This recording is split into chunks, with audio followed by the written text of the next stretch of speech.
Los juicios de Dios, si vamos al tema amplio, bien amplio de esto, quizás nos tenemos que ir a Apocalipsis y ya desde el capítulo 6, 7 en adelante, hasta el 18, 20, tendríamos que ir y hablar de los juicios de Dios, ¿sí? En un sentido amplio.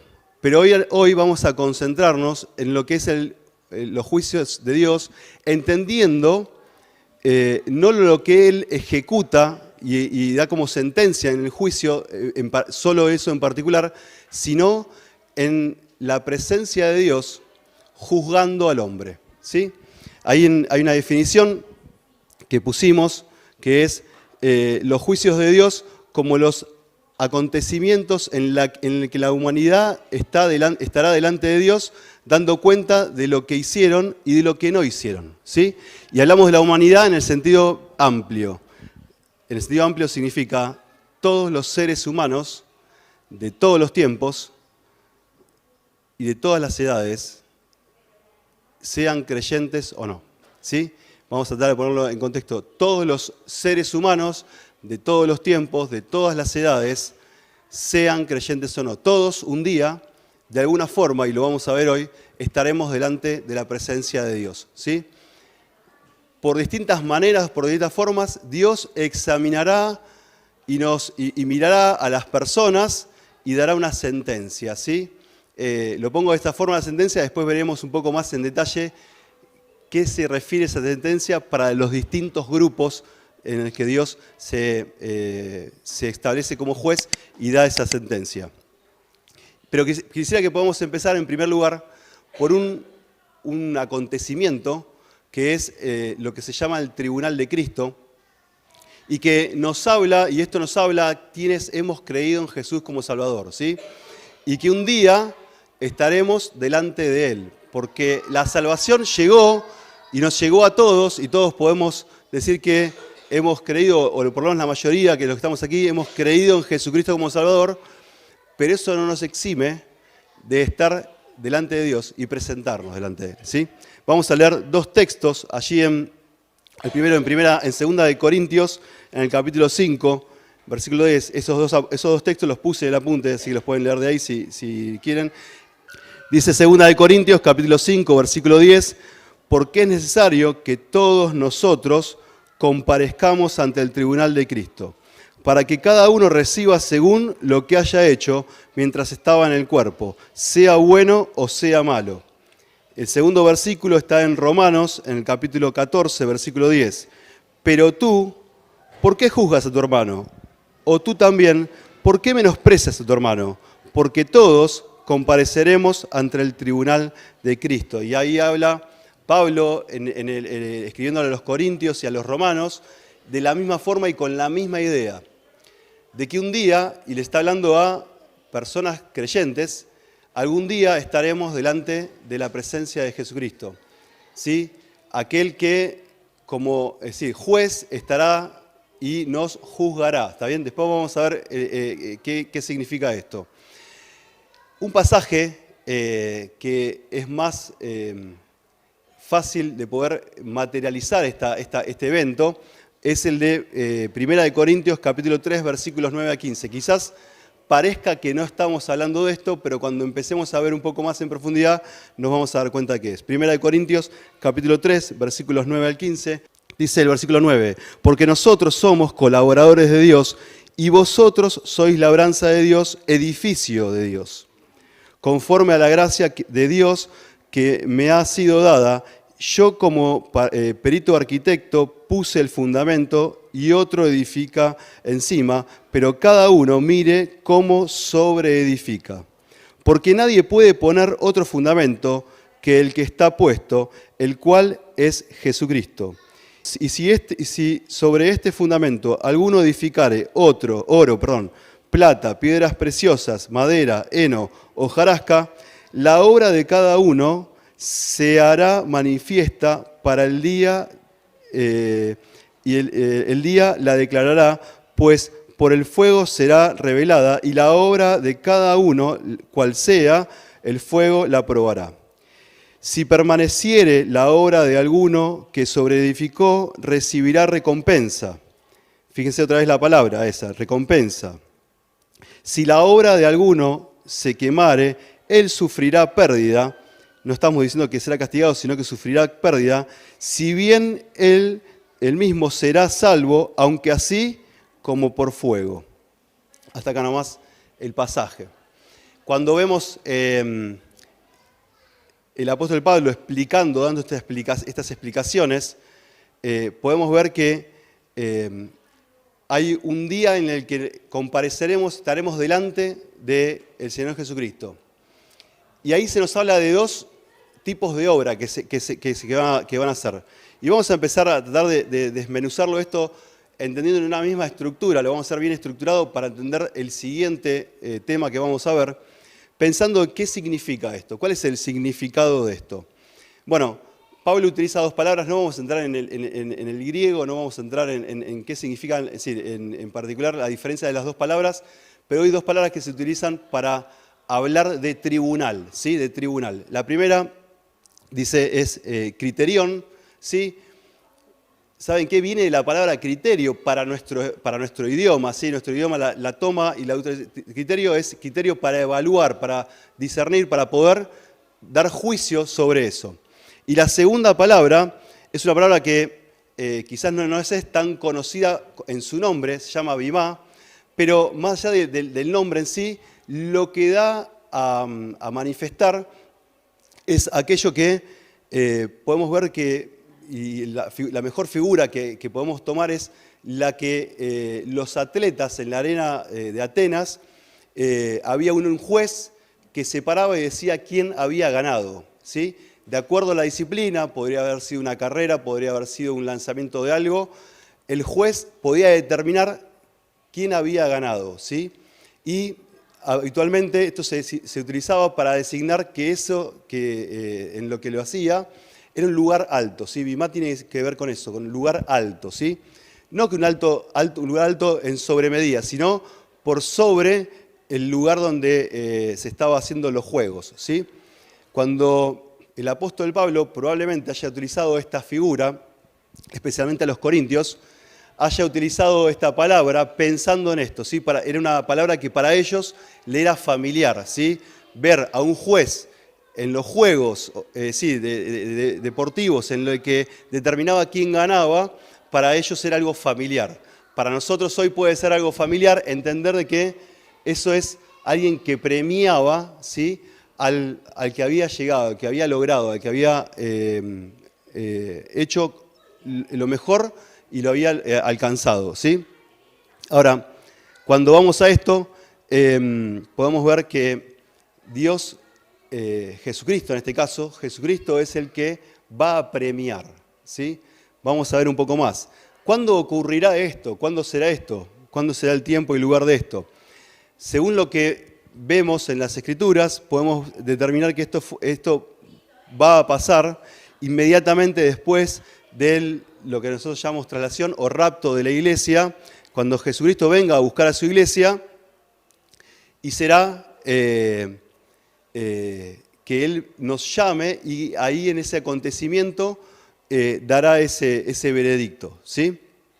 Las recompensas están asociadas a una resurrección. Significa que a la iglesia será tomada y en ese acontecimiento se juzgará a los creyentes, ¿sí? Vamos a ahora empezar a sectorizar un poco para poder entender este juicio a dónde apunta, a quiénes apunta. ¿Qué es lo que hará el Señor? Cuando Él regrese, lo hará. En 1 Tesalonicenses, en el capítulo 4, habíamos visto algo de esto hace algunas clases y algunos de los que estuvimos dando acerca de las últimas cosas, utilizamos este pasaje de 1 Tesalonicenses 4 que habla de esto. Otra señal que mostrará, es decir, cuándo es el tiempo, la recompensa de la iglesia tiene cumplimiento entre el traslado y la manifestación de Cristo. Y aquí entramos en el tema de la manifestación. Recordamos el domingo pasado a Rubén que habló del milenio, ¿sí? Esa es la manifestación de Cristo, es decir, en su reino. Bueno, este acontecimiento sucederá entre estos dos eventos, ¿sí? entre que la iglesia es llevada y el milenio es establecido, el tiempo del reinado de Jesucristo. ¿Dónde? ¿Dónde será esto? Bueno, allí en 1 Tesalonicenses, también el mismo pasaje, nos habla de que el mismo Señor vendrá con voz de mando, con voz de arcángel y con trompeta de Dios, y los muertos en Jesucristo resucitarán primero, y luego nosotros, los que hemos quedado, dice Pablo, seremos arrebatados juntamente con Él para ser llevados a las nubes, ¿sí? Bueno, la interpretación de muchos de esto, y me parece bastante acertada, es que en el tiempo ese, en el momento ese, nos encontraremos con Cristo y seremos juzgados en ese tiempo, ¿sí? ¿Quién será el juez? Bueno, ya lo hemos dicho, es el mismo Señor Jesucristo. En Juan 5:22 se nos habla de esto. El Padre, dice Jesucristo mismo, el Padre a nadie juzga, sino que todo el juicio dio al Hijo. El Hijo será el ejecutor de este juicio, llamémoslo así, de este juicio. Como ahí leímos en Romanos 14:10, que todos compareceremos ante el tribunal, y Pablo lo aclara bien, de Cristo, ¿sí? Ante el tribunal de Cristo. Él será el juez que juzgará. ¿Quiénes estarán delante del tribunal de Cristo? Bueno, los creyentes. Ahí en 2 de Corintios, en el capítulo 5, versículo, y desde el 1 al 19, se nos relata quiénes van a ser o quiénes serán juzgados en ese juicio. No lo podemos llegar a leer por el tiempo, pero sí poder entender, y les aconsejo que lo puedan buscar, ¿sí?, en sus casas, poder leer este pasaje que es muy importante para este tema. ¿Qué se juzgará? Y acá entramos un poco en algún detalle que es bastante importante y muy importante, creo, para todos los que estamos aquí. La idea del juicio no es determinar si alguien es salvo o no. El juicio no es para eso. Dijimos antes, ¿a quiénes llamará Jesucristo? ¿A quién llamará? A la iglesia, ¿no? A los creyentes, a la iglesia, a los creyentes. Y que va a llamar a los creyentes y la iglesia, dijimos, según el pasaje de 1 Tesalonicenses, de todos los tiempos, ¿sí?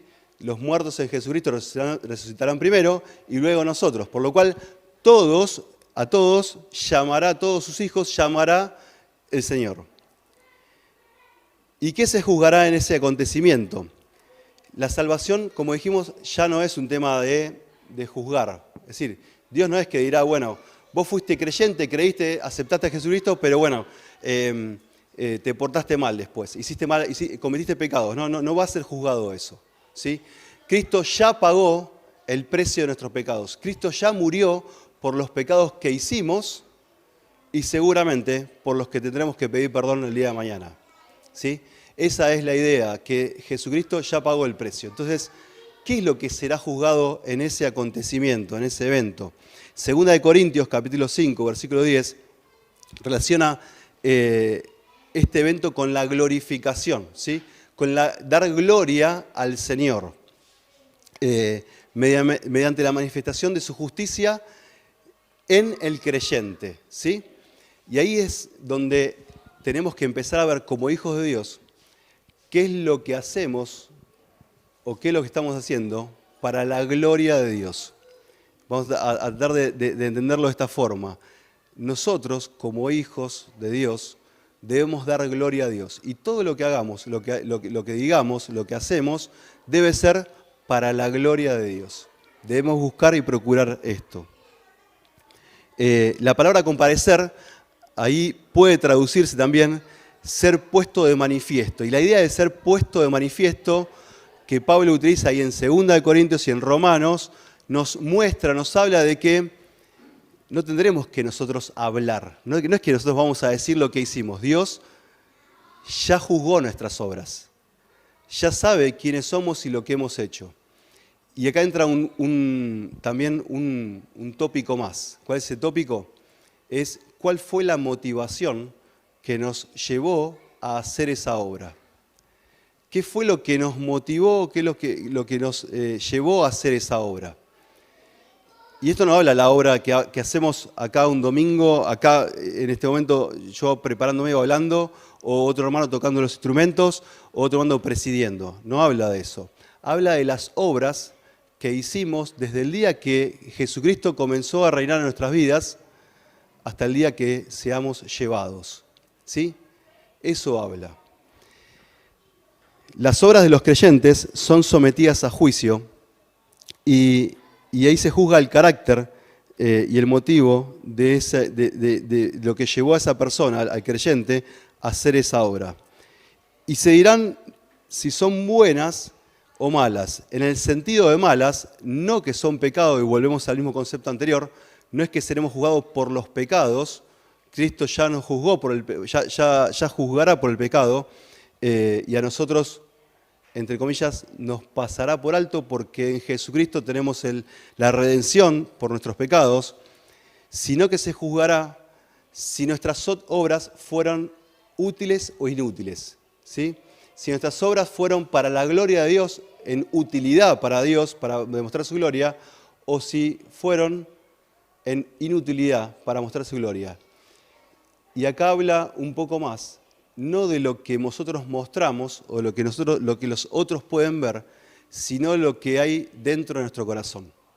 De lo que hacemos día a día para la gloria de Dios, para mostrar a Dios. De esto habla este pasaje. No es para determinar lo éticamente bueno o correcto, sino lo que es aquello que es aceptable y aquello que es inútil, ¿sí? Aquello que Dios acepta, que Dios aprueba, podemos decir de esa forma, que Dios aprueba, y aquello que Dios determina como algo que es pasajero.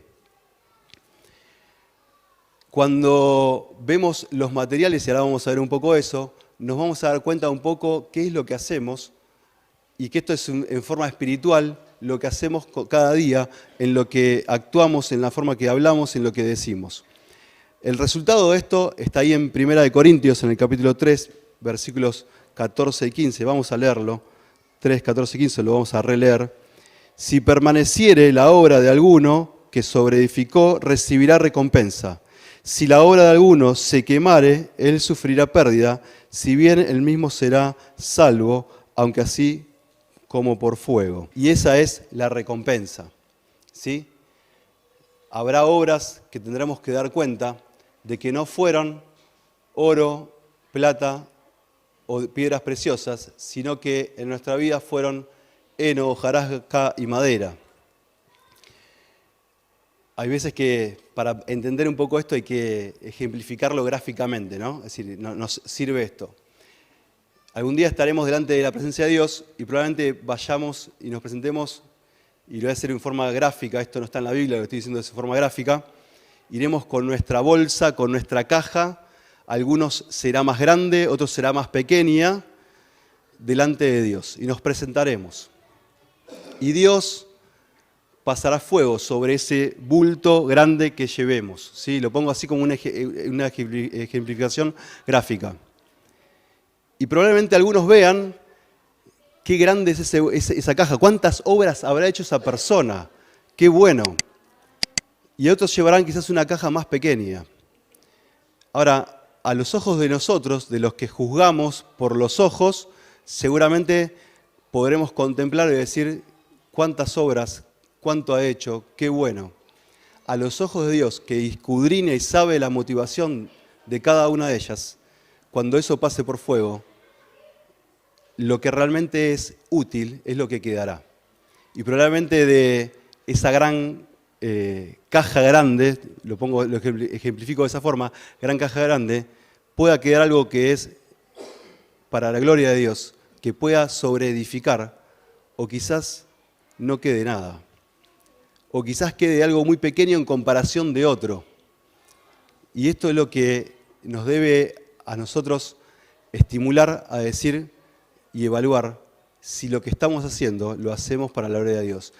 Y acá no se va a poner en juego para Dios el esfuerzo que tuvimos, las noches que no dormimos, a cuánto hemos renunciado o sacrificado, sino que se va a poner en juego si lo hicimos o no para la gloria de Dios. La idea de este tribunal es mostrar eso. ¿Qué será examinado? Bueno, será examinado lo que hicimos. Se pondrá se pondrá a prueba el carácter interno y la motivación de lo que hemos hecho. Dios examinará esto, Jesucristo examinará esto. y las obras que no pasen el fuego será lo que es inútil, aquello que se pierde. Y esto habla de una pérdida, como dice el pasaje ahí en 2 de Corintios, que hemos leído, en 1 de Corintios, perdón, en el capítulo 3, especialmente el versículo 15, que esa pérdida será perdí de ganar algo, perdí de obtener algo, y ahora vamos a ver para qué sirve eso que obtengamos, para qué sirve. A veces en los juicios se determina un culpable, se determina inocente, a veces en un juicio se determina un castigo, una multa, y a veces se determina en que perdí, no pude ganar nada. Bueno, la idea de este juicio delante de Jesucristo es esa: no pude llevar nada, no pude ganar nada. ¿Por qué? Porque ahí en 1 Corintios también se nos habla, en el capítulo 9, en el versículo 27, se nos habla de para qué servirá esto, ¿sí? Y la idea no es que tengamos coronas, que ganemos coronas y que seamos premiados con coronas como enorgullecernos nosotros, sino que lo que ganemos, lo que obtengamos, va a ser, vuelvo, con el mismo motivo que nace esa obra, para la gloria de Dios, ¿sí? Nosotros un día estaremos en el cielo. Ahí en Apocalipsis 4 y capítulo 5 se nos habla de esa escena celestial en la que millones de millones están delante del Cordero, y dice la Biblia que muchas coronas son puestas delante de Dios. Y ahí es donde nosotros nos mostraremos y realmente podremos dar gloria a Dios si hicimos obras conforme a su voluntad y si hicimos obras que le honraron y que dejaron esas coronas delante de Él para la gloria de Él, ¿sí? Pablo nos lleva a pensar en esto, en esta recompensa, y nos habla de varias coronas, ¿sí? A lo largo de las epístolas de Pablo se hablan de varias coronas, e inclusive Santiago escribe también esto y Pedro también escribe acerca de esto. Y se nombran algunas, vamos a nombrarlas, son 5 nada más, que expusimos acá, puede haber más. Hay una corona incorruptible que los que la obtengan por tener su propio dominio. No vamos a hablar de los pasajes, pues son muchos, pero sí entender que por haber dominado nuestro viejo hombre, es decir, haber hecho muerto nuestro viejo hombre y dejar que Dios pueda actuar en nosotros, podremos ganar una corona, ese reconocimiento. Aquellos que podremos participar de la corona de gozo para los que hayan predicado y llevado armas a los pies de Cristo. Podrán tener una corona de vida aquellos que resisten la prueba, como dice Santiago. Aquellos que, una corona de justicia, aquellos que aman su venida. Y Dios quiera que sea así para todos. Aquellos que puedan tener una corona de gloria por la disposición de apacentar la grey de Dios. Quizás no todos, pero sí entender de que Dios dará coronas, da premios, da premiaciones en este acontecimiento. Y esto nos hace cambiar la perspectiva de lo que hacemos diariamente, ¿no? No solamente, vuelvo, en la iglesia lo que hacemos para los hermanos o para quienes nos escuchan, sino lo que hacemos dentro de casa, lo que hacemos en el trabajo, lo que hacemos en la facultad, lo que hacemos en la escuela, lo que hacemos en cada lugar donde estemos, las obras que hacemos, si las hacemos o no, para la gloria de Dios. Bien, la naturaleza de esta recompensa será para significar la corona de victoria en los juegos. Esto es lo que les decía antes, es como un adorno festivo, el cual podremos dar al Señor como una honra pública otorgada por un servicio distinguido o por el servicio de valor, un servicio privado, perdón, de valor privado. Y esto habla de que no es lo que buscamos. Si yo busco mi propia gloria, probablemente no esté edificando con oro, plata o piedras preciosas. Si yo busco darle gloria a Dios y renuncio a mi yo, renuncio a mí, y fíjense las coronas que hemos leído, todas tienen que ver con el renunciamiento propio, del propio yo, para que Dios pueda obrar a través de nosotros. Esto nos habla de que nosotros un día estaremos delante de Dios y cuánta honra podremos darle y gloria podemos darle al presentar las obras que Dios nos permitió hacer, aprobadas delante de Él, para su gloria, para alabarle, para honrarle, para adorarle en ese tiempo. Hasta aquí vamos a ver este tema, ¿sí? Después seguramente alguna pregunta surja y esperemos poder contestarla. El siguiente juicio que vamos a ver nos habla del juicio final. Yo le puse el juicio final, el juicio habla del juicio del trono blanco, ¿sí? Porque así está caracterizado en el libro de Apocalipsis. Y nos habla de un juicio que es un juicio bastante raro, en un juicio en el que el veredicto será único. Y esto nos habla de las almas perdidas, ¿sí? Vamos a tratar de desmenuzar. Apocalipsis capítulo 20, versículos 11 al 15. Vamos a leerlo. ¿Se anima alguno a leerlo fuerte? Si tienen, son poquitos versículos.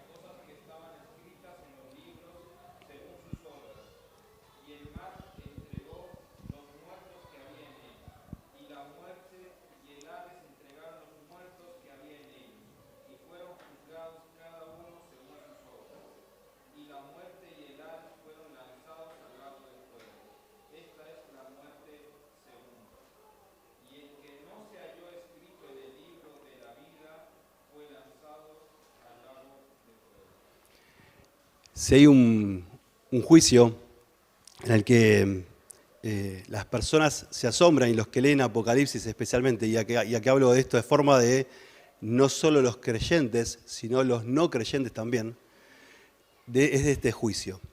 Lo asombroso por los pocos versículos que se relatan, pero lo impactante que se ve de este juicio. Lo impactante en todo sentido, y vamos a tratar de entender un poco más. ¿Cuándo será este juicio? Bueno, estamos hablando del final de los tiempos. Es el último juicio que Dios emite a la humanidad, ¿sí? A la humanidad, y cuando hablo de esto, después vamos a ver qué parte de la humanidad, pero habla a la humanidad, ¿sí? Sucederá después del final del reino del milenio, ¿sí?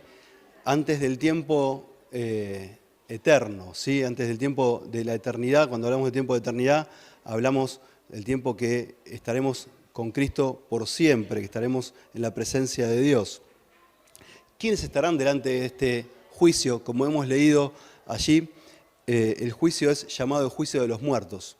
¿A quiénes son llamados? Ahí como leía recién Alexander, son aquellos que son muertos, ¿sí? Fíjense y repasemos 2 segundos quiénes son los llamados. Dice, y el mar, versículo 13, y el mar entregó los muertos que había en él, y la muerte y el Hades entregaron los muertos que había en ellos, y fueron juzgados cada uno según sus obras. Y la muerte y el Hades fueron lanzados al fuego. Esta es la muerte segunda. ¿Quiénes son los juzgados en este juicio? Los muertos. Ahora, cuando hablamos de esto, de muertos, hablamos de muertos, es decir, físicamente, ¿sí? Eso es lo que estamos hablando. Pero su alma, como hemos visto un montón de veces en este tiempo de estudio, su alma va a permanecer. Y Dios va a llamar a estos muertos, así de esta forma, va a llamar ante su presencia. Los únicos que fueron dejados sin resucitar, acá tenemos que entrar un poco en el tema más técnico del milenio, ¿sí? Algo que Rubén nos contaba la semana pasada, fueron aquellos, estamos hablando de aquellos que no participaron de ese evento, de ese tiempo, pero que fueron muertos anteriormente y que todavía hasta ese momento de juicio, no habían tenido un juicio. Y Dios los llama para ese juicio. ¿Qué se va a juzgar en ese juicio? Bueno, no será para determinar si alguien es salvo o no. No será para determinar si hizo buenas obras dignas de salvación, de, entre comillas digo esto, zafar de la condenación eterna, como leímos recién, o no.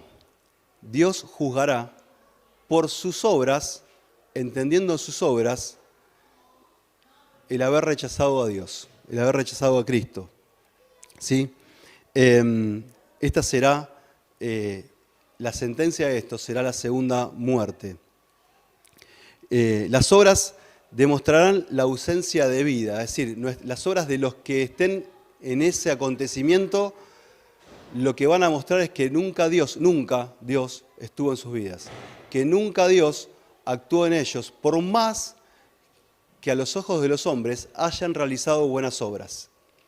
Hay mucha gente que encontramos en la calle que hace buenas obras, que da comida a los pobres, que da trabajo, que ayuda, que hace cosas, entre comillas, buenas y loables. Hay personas quizás reconocidas en la medicina que han aportado, han aportado conocimiento para salvar miles o millones de vidas, podríamos decir, a lo largo de toda la historia. Pero si no conocieron a Jesucristo, no será contada como una buena obra. No será contada como una obra que fue, como decíamos antes, una obra útil para Dios. La sentencia de esta segunda muerte será pronunciada para todos. Y esto nos habla de que ese juicio no tendrá absueltos. No tendrá, es decir, aquellos que podrán decir ser declarados justos o ser declarados, me sale la palabra, perdón, tiene un nombre, no importa, inocentes, ahí está, muy bien, gracias Rubén, inocentes. Dios juzgará y su juicio caerá sobre todos los que estén presentes en ese juicio. Allí en Lucas, en el capítulo 12, vamos a leerlo, Lucas 12, alguien que lo pueda leer, Lucas 12, dos versículos 47 y 48. Quien lo pueda leer en voz alta nos va a ayudar a entender un poco más.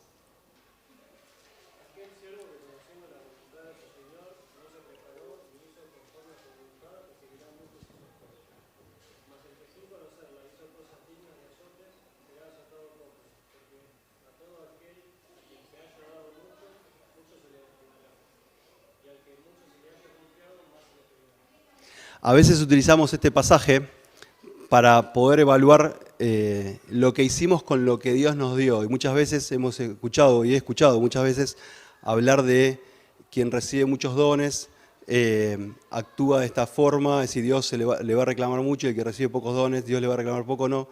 Quizás a veces lo hemos malinterpretado. El pasaje y el contexto de esto está hablando del mayordomo infiel, ¿sí? A quien Dios le confió que cuide su casa, que cuide sus cosas, de sus bienes. Y si vemos un poco esto, ¿a qué se refiere? Es que aquel que tenía conocimiento de que el señor del lugar iba a volver, tenía que cuidar las cosas. Y aquel que quizás no tenía conocimiento, pero sabía que lo que estaba haciendo estaba mal, también se le va a reclamar.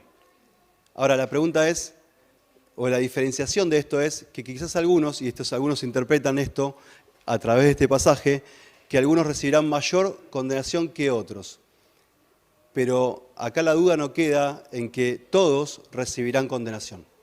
Y que todos recibirán condenación eterna. ¿Cuál será el resultado de ese juicio? Apocalipsis 20:15 dice, y el que no se halló escrito en el libro de la vida fue lanzado en el lago de fuego. Quizás, y lo que muchos interpretan, es que dice, se abrirán los libros y se abrirá un libro, ¿sí? El libro de la vida, aclara después el pasaje de Apocalipsis, ahí en el capítulo 20, en el 12.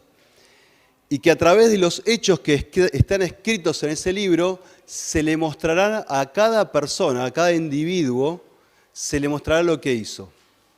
Y cuán lejos estuvo de Dios y cuántos rechazaron a Dios. que tuvieron la oportunidad de rechazar a Dios. Tuvieron la oportunidad de aceptar a Dios y lo rechazaron. Ahora, el veredicto está no en las obras que hicieron, sino está en si estaban o no inscritos en el libro de la vida. Y la Biblia habla, y es clara, que ninguno se halló inscrito en el libro de la vida, en el libro de la vida del Cordero, lo cual indica condenación eterna para todos ellos. Y ya leímos ahí en el versículo 14 cuál es esa condenación. Y nos habla de sufrimiento eterno. Nos habla de que el mismo castigo, es decir, el mismo castigo significa así, la misma sentencia de muerte eterna, alejados de Dios, para todos aquellos que rehusaron creer, que no creyeron o que desestimaron el mensaje del Evangelio, inclusive con el enemigo de nuestras almas. Este último juicio, en esta cronología que encontramos en Apocalipsis, nos muestra que Dios cumple o termina de cumplir este sistema o este proceso de juicios, el cual es llevado a cada persona en su situación delante de Dios para que Dios pueda operar. Agregué un juicio más, esto sí, pero solamente lo vamos a repasar rápido, pero para tener una distinción de esto, ¿sí? Hay algunos que confunden este juicio final que acabamos de leer con el juicio que está relatado allí en Mateo capítulo 25, el mismo Señor Jesucristo habla de esto, en Mateo capítulo 25, versículos 31 al 46. Vamos a repasarlos rápidamente. Dice: cuando el Hijo del Hombre venga en su gloria y todos los santos ángeles con él, entonces se sentará en el trono de gloria. Y serán reunidas delante de él todas las naciones, y apartará a unos de los otros, como aparta el pastor a las ovejas de los cabritos. Y pondrá la oveja a su derecha y el cabrito a su izquierda.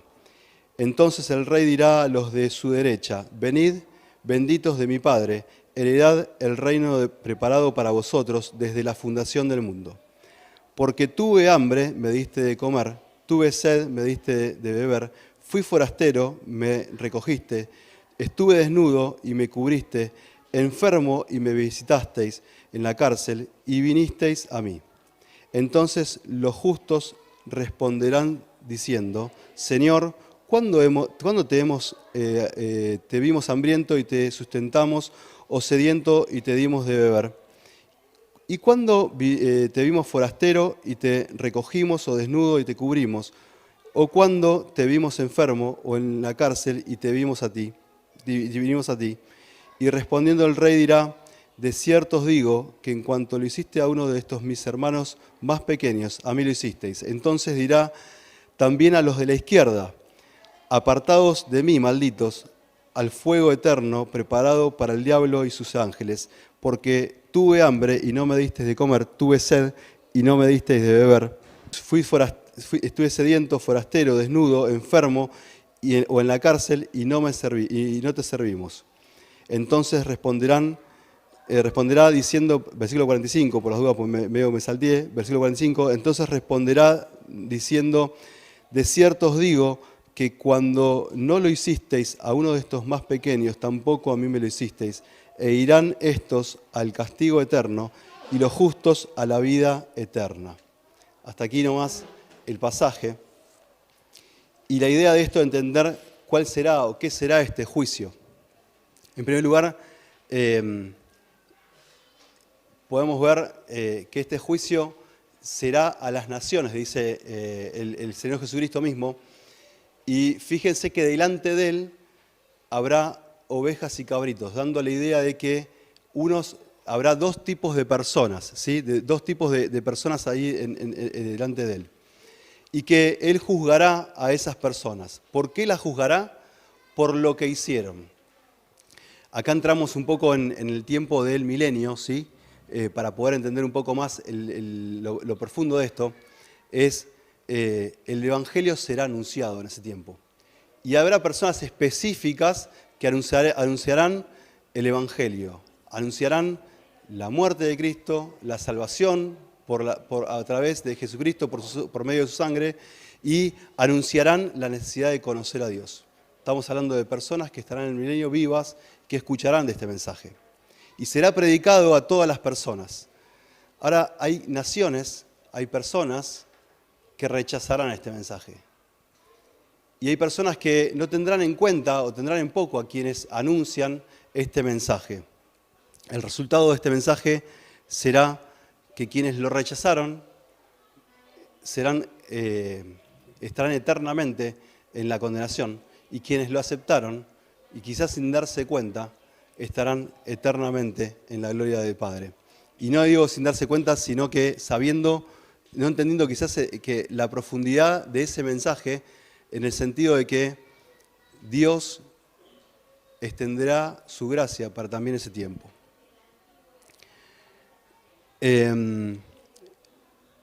Ahí se nos da una figura en que el pastor decide quiénes eran los que iban a su derecha y a su izquierda. Y nos habla de que quizás están en el medio del rebaño todos juntos, pero el pastor puede mostrar, y ahí como juez podemos ponerlo, y decir quiénes eran los de su izquierda y quiénes eran los de su derecha. Esta diferenciación en este juicio final nos muestra de que Dios sabe y conoce los corazones de cada persona. ¿Sí? En ese tiempo, pero también lo sabe hoy y lo conoce hoy. Ahora, ¿cuál es la diferencia entre el juicio que vimos anterior, el del trono blanco, ese juicio final en el que todos los muertos estarán delante de Dios y darán cuenta, y su sentencia será la perdición eterna, la condenación eterna?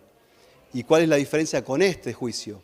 Bueno, hay algunos pasajes que podemos ver allí, especialmente nombrados en el mismo pasaje que hemos leído allí en Mateo, comparados con el libro de Apocalipsis que vemos. No hay ninguna resurrección. Fíjense que en Apocalipsis se habla de resurrección, y en este pasaje dice que el juez se presentará delante de las naciones. En segundo lugar, es que este juicio será delante de personas que estarán vivas, y Apocalipsis es bien claro, habla de aquellos que estarán muertos. En tercer lugar, habla de que este juicio es en la tierra, pero lo que vemos en Apocalipsis es en el cielo. ¿Por qué es en el cielo? Fíjense que en el capítulo 20, en los primeros versículos que leímos, se nos habla de que la tierra y el cielo huirán delante de la presencia del juez allí sentado en el trono blanco. Otro de los motivos es que nos relata ahí, que nos muestra la diferencia, es que aparecen dos clases en Mateo, los justos y los injustos o malos. Y en Apocalipsis se nos habla de que todos eran malos, de que todos serán condenados. Se nos habla de que algunos en Mateo entrarán en el reino y otros no entrarán en el reino, ¿sí? Y en cambio en Apocalipsis ninguno entrará en el reino. Estas pequeñas diferencias hacen notar la diferencia entre los dos pasajes. En Mateo se pronuncia la sentencia de la separación antes de que se conozca la causa. Es decir, primero fueron separados y después se les explicó por qué habían sido aprobados o por qué habían sido desaprobados. En el libro de Apocalipsis, en el juicio del Gran Trono Blanco, vemos que la sentencia es anterior, el motivo es anterior, la causa es anterior, y se explica a cada uno lo que hizo, en realidad lo que no hizo y dejó de hacer por no reconocer a Jesucristo como Salvador.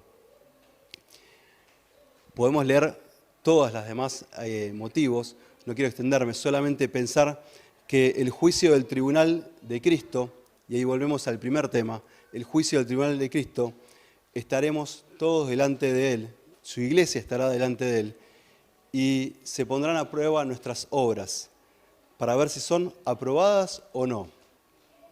Si lo que hemos hecho está determinado por nuestro propio carácter o está hecho para la gloria de Dios. Si nuestra motivación interna fue hecha para mostrar a otros para nuestra gloria o fue para la gloria de Dios. Y esto nos habla de que nosotros debemos cuidar lo que hacemos, porque un día compareceremos, como hemos leído, delante del tribunal de Cristo. El segundo juicio que hemos leído, y ahí vamos al del trono blanco, será contra las malas obras, y esto sí será contra las malas obras, de los no salvos, donde las obras involucran el no reconocimiento del Hijo de Dios, el no reconocimiento de Dios como Dios Salvador y Creador de todas las cosas. Y esto hace que no habrá posibilidad de una sentencia positiva, y la sentencia de ese juicio será la muerte. Hay un pasaje que quisiera que podamos leer, un comentario, no un pasaje, que quisiera que podamos leer de un escritor bastante conocido que resume bastante bien esta última postura. Dice: el hombre a causa del pecado nace muerto en delitos y pecados. Cristo vino al mundo a salvar a los pecadores. Esa salvación se recibe como un regalo de la gracia de Dios mediante la fe en Jesucristo. La salvación, sin embargo, se recibe aquí en este mundo. Quien pasa la eternidad sin haber recibido el regalo de la salvación experimentará la muerte segunda. Y esto nos resume que todavía hoy estamos a tiempo. De que quien no conoce a Jesucristo todavía hoy está a tiempo. De poder reconocerle como Dios. Ahí están cada uno de los textos que fundamentan esta frase. ¿Sí? Todavía estamos a tiempo de reconocer al Hijo de Dios como Señor y Salvador, y reconocer que nuestro pecado nos aleja de Dios y que podemos acercarnos a Él mediante la muerte, la obra de Jesucristo allí en la cruz, que nos dio salvación y vida eterna. Y un día estaremos delante de Dios siendo juzgados quienes hemos creído por las obras que hicimos, de manera de ver la recompensa que podremos obtener para la gloria de Él.